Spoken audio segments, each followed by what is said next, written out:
Hello, you wonderful people. So for today's video, I want to share some thoughts and theories about the Fantastic Four. Obviously, yesterday, at the time of me recording this, on Valentine's Day, we had gotten the poster for the Fantastic Four, kind of officially announcing the cast, which has been rumored for a very long time. But if you don't follow that type of stuff, you wouldn't have heard those names. I've heard those names for a while, but it's like, if you don't pay attention to that type of stuff, this probably would be the first announcement for a lot of people, you know. But either way, excited. I really enjoy everyone that's been cast, and I'm excited to see what they bring to the table of these portraying these characters. Obviously, once again, I have slightly above average comic book knowledge, Marvel and DC wise. Fantastic Four, my only real experience with the Fantastic Four is the two movies. I never saw the what was it, 2015 one, the one everyone labels as Fan Four Stick. Like, I've never seen that one, but I've seen the other two, but that was like a long time ago. So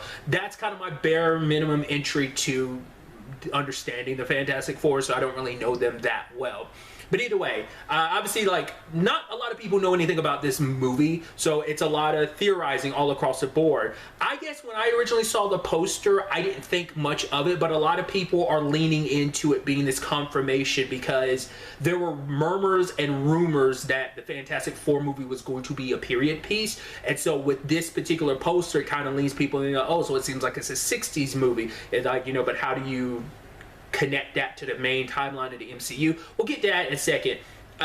Staying on the 60s aesthetic really quickly, I was watching the Geek Buddies yesterday, and Shannon brought up something I thought was really interesting. And I'm not saying he's the only one who posited this, but it's just like, he was the first person I heard say this. Doesn't mean there wasn't other people online who said this. I thought it was interesting. He was like, not less it takes place, one of the suggestions he had is not less it takes place in a world that has kind of that 50s, 60s aesthetic, which I was like, interesting. Like I said, when I saw it, I just thought that was an aesthetic choice. I didn't really read too much into it because I had forgotten about the rumors about the movie being potentially a period piece. But that thought of it having like a 60s aesthetic but being set modern day, I thought was kind of interesting, because this leads into the larger conversation of like maybe it takes place in another world. But either way, if you've seen Riverdale, I don't know if all the Archie comics do this. I know it's a very specific style to Archie because it's stuck in a particular time frame, but I don't think all the comics reflect that. But definitely the show Riverdale did. It was set modern day. They had cell phones and stuff, but the entire world was set in a very 60s aesthetic. And it was also kind of like, I think that might have been just specifically Riverdale that had that aesthetic. But either way, that kind of got me thinking like, oh, that'd be interesting if it is set in like a world that just has a consistent, like it's taking place in a different universe that has like their Earth is consistently in a 50s, 60s aesthetic. So I thought that'd be kind of interesting, because that ends up being a theory some people are wondering, like, okay, so how have we never known about the Fantastic Four this entire time if they were in the 40s? I mean, in the 60s. So it's like this conversation of, hey, did they get teleported to present day? But then some people make the arguments like we're rehashing the Captain America storyline in that regard, or like I said, maybe they're from a different world that they transport to. Like I said, their world is present day. It's the same time frame of like whatever year it is currently in the MCU when Fantastic Four comes out, whether it's like 2020 like 6 or 27, like in canon, not just like real world wise, that it takes place in the same time frame in their world. Like I said, it just has like a 50s/60s aesthetic, and that at the end of the movie they find themselves in our world, similar to the Captain America thing, but less time travel and more multiverse travel, you know. So that could be a big option, because to me, I'm like, it being in the 60s, like with the cast being what the cast is, my mind immediately goes here. I'm like, what, like, because I could be mistaken, but Pedro Pascal's Chilean, so I'm like, would, I guess that could be a larger conversation, like depending on how, if you want to lean into, like, I haven't really heard anyone bring this up. I'm curious if it would even be something. I'm like, wouldn't that be kind of an issue? Could it be like an interracial relationship between him and Sue, and wouldn't that complicate things? Because you'd also have to get into the element of, well, if they end up transporting over, that also brings up the conversation of, well, what about Victor? Are we going to find out a situation of they were connected to one of Victor's ancestors, and then when they come here to the MCU's timeline, whatever that may be, like I said, whether it's time travel, they get flung into the future, or whether they get traveled to a different universe, does Victor get dragged along with them? Are they going to find out like maybe they knew a Victor in their world and now they're meeting a Victor in this world type of situation? And you know, I mean, we also don't know, like, you know, is he gonna, because there's the talks about it not potentially being an origin story, so it becomes a conversation of, they're already the Fantastic Four, has he already become Doom? Will he become Doom over the course of the movie? Will he become Doom in the aftermath of the movie? Like, will the movies, like, post-credits tee up him becoming Doom? Or, like, are they going to be well established as a Fantastic Four, and then, like I said, like, in the MCU timeline, they meet Doom.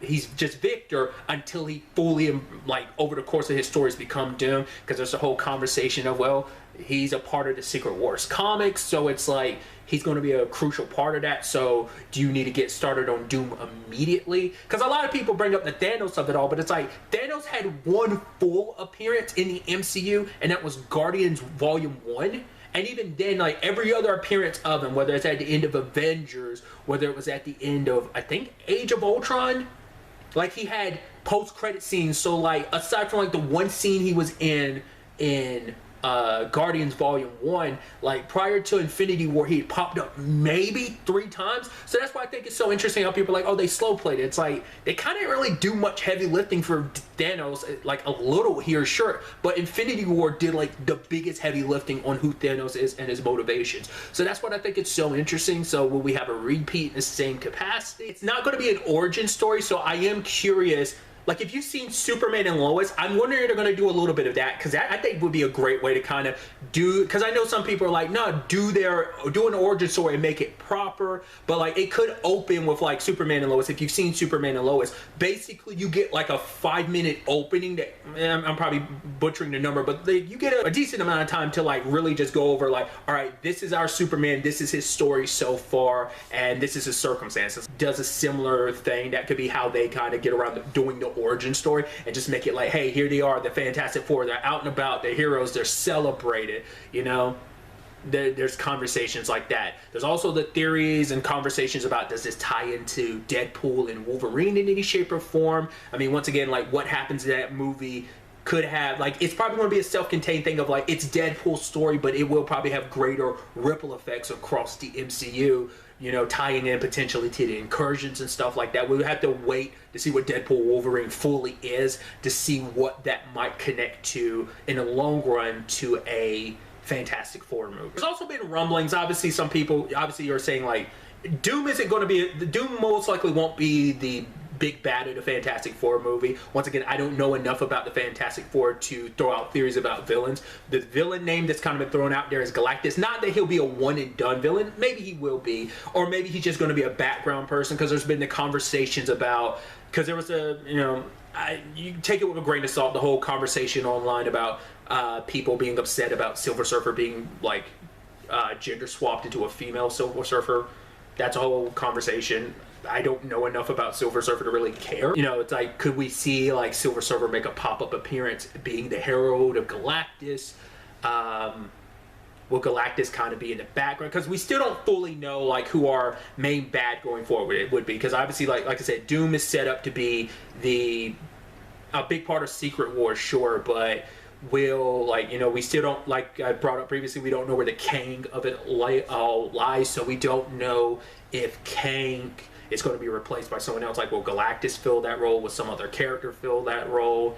Will Doom slot into the Kang slot, which a lot of people have kind of theorized and wanted and thought in the aftermath of everything. Maybe it's just me. I know some people have had an issue with the age gap between Pedro Pascal and Vanessa Kirby. I think he's in his mid-40s and I think she's in her mid-30s. Vanessa is currently 35 and Pedro is 48. A 14-year age difference. It doesn't seem that big of an issue. I think it's in the confines of the story of, like, oh, like, you know, I guess maybe Sue and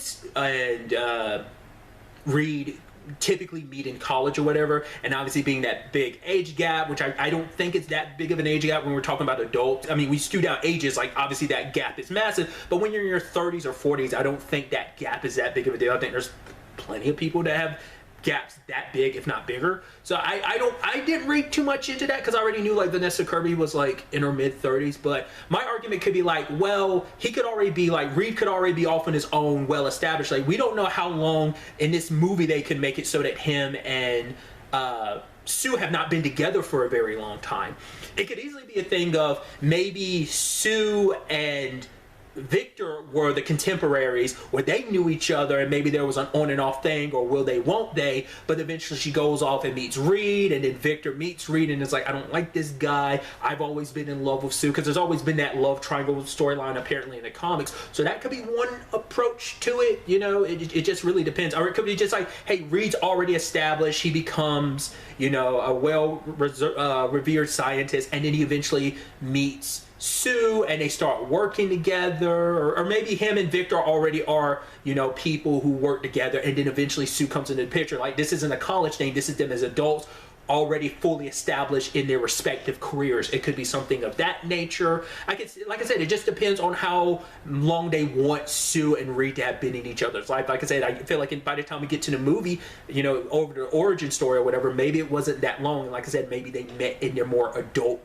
years. Like I say, they were more seasoned in their careers type of thing. I don't know. Like I said, I'm not well versed enough in the Fantastic Four to give you like a real deep like breakdown of what this could be, what storylines they could adapt, but just for my limited knowledge, piecing together what other people have kind of talked about and kind of sharing my thoughts based on what other people have talked about, hearing from people who are a lot more knowledgeable, I just wanted to kind of add my 2 cents. It's not much, it's literally just my 2 cents in all of this, but I just wanted to throw out my thoughts because I thought it was kind of an interesting conversation and topic. So yeah, obviously these are my thoughts. I'd love to get to know yours in the comments down below. Are you way more familiar with the Fantastic Four? How do you want that to be broached in the MCU? Are you fine with this 60s period piece situation? Would you rather it be a world kind of in the Riverdale vein of it's set present day, but their world has a perpetual 50/60s aesthetic? Like, how would you want them to come into the MCU? Who do you want for a main villain? How should they go about Doom? I'm throwing a lot your way, so I do apologize, but like a lot of the topics I covered this video, I'd love to know your thoughts in the comments down below. But really, that's all I want to talk about. So the next time we meet, be happy, be safe, live life to the fullest, and enjoy it.